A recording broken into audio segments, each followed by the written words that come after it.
avrebbero mai pensato che un intervento di manutenzione della loro caldaia sarebbe finito in quel modo. Marito e moglie avevano chiesto l'aiuto di tecnici per l'impianto di casa. Lo scorso 5 ottobre i due operai si sono presentati nell'abitazione di Vittorio Veneto della coppia, ma mentre uno dei due ha effettivamente svolto il lavoro richiesto, l'altro ha pensato bene di approfittare di un attimo di distrazione dei padroni di casa per rubare loro gioielli.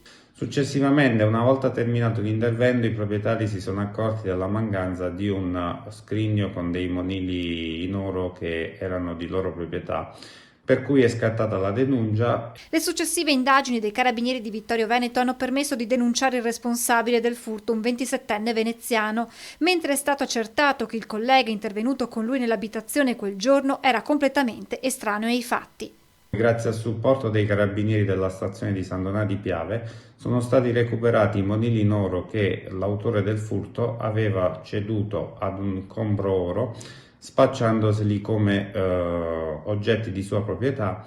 E dai carabinieri arriva un appello ai cittadini. Prestare la massima attenzione quando si ricevono soggetti estranei nelle proprie abitazioni, avere sempre la massima vigilanza e non lasciarli mai da soli all'interno dell'abitazione.